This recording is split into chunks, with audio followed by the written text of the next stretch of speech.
कथा के अनुसार एक बार किसी नगर में एक साहूकार रहता था। वह भगवान शिव का बहुत बड़ा भक्त था। नगरवासी उसका सम्मान करते थे। उसका जीवन बहुत सुखी संपन्न था, लेकिन उसकी कोई संतान नहीं थी। इस वजह से वह हमेशा दुखी रहता था। पुत्र प्राप्ति के लिए साहूकार हर सोमवार को भगवान शिव की पूजा अर्चना किया करता था। साहूकार के भक्ति को देखकर एक बार माता पार्वती ने शिवजी से कही कि यह साहूकार आपका बहुत बड़ा भक्त है। यह हर सोमवार को पूरी श्रद्धा के साथ आपका व्रत और पूजा करता है, लेकिन फिर भी आप इसकी इच्छा क्यों पूरी नहीं करते हैं? यह सुनकर भोलेनाथ ने माता पार्वती से कहे, हे पार्वती, इसे कोई संतान नहीं है, इसलिए मैं इस विषय में कुछ नहीं कर सकता हूँ। यह सुनकर माता पार्वती ने शिवजी से विनती करते हुए कही कि वह किसी भी तरह उस साहूकार को संतान होने का वरदान दे। यह सुनकर भोलेनाथ ने व्यापारी को संतान प्राप्ति का वरदान दिया और उन्होंने कहा कि यह पुत्र तुम्हारा केवल 12 वर्ष तक जीवित रहेगा। कुछ समय बाद साहूकार की पत्नी गर्भवती हुई और उसने एक सुंदर सा पुत्र जन्म दिया। साहूकार को भोलेनाथ की कही गई हुई बातें याद थी, इसलिए पुत्र होने के बाद भी वह बहुत दुखी रहता था। यह बात उसने अपनी पत्नी को भी नहीं बताई थी। जब साहूकार का बेटा 11 वर्ष का हो गया तो साहूकार की पत्नी ने अपने बेटे का बाल विवाह करने को कही। यह सुनकर साहूकार ने कहा कि अभी उसे पढ़ने के लिए काशी भेजेंगे, इसके बाद ही उसकी शादी होगी। उसने अपने पुत्र को मामा के साथ काशी भेज दिया। साहूकार ने अपने पुत्र से कहा कि काशी जाते समय रास्ते में जिस स्थान पर रुकना, वहाँ यज्ञ और ब्राह्मणों का भोजन कराकर ही आगे बढ़ना। यह सुनकर मामा और भांजा काशी के लिए निकल पड़ा। रास्ते में वह यज्ञ और ब्राह्मणों को भोजन कराते हुए आगे बढ़ते रहे। आगे बढ़े पर मामा और भांजे ने रास्ते में देखा कि एक राजकुमारी का विवाह हो रहा था। राजकुमारी का विवाह जिस राजकुमार से हो रहा था वह एक आँख से काना था।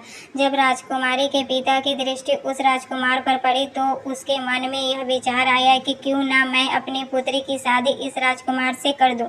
मन में आए इस विचार को उसने साहूकार के बेटे के मामा से कहा। यह सुनकर मामा मान गया और उसने अपने भांजे की शादी उस राजकुमारी से करवा दी। विवाह होने के पश्चात उसने राजकुमारी की चुनरी की पल्लू में पढ़ा लिखा, तेरा विवाह मेरे साथ हुआ है, लेकिन यह राजकुमार के साथ तुम्हें भेजेंगे। यह सुनकर साहूकार का बेटा अपने मामा के साथ काशी के लिए चल पड़ा।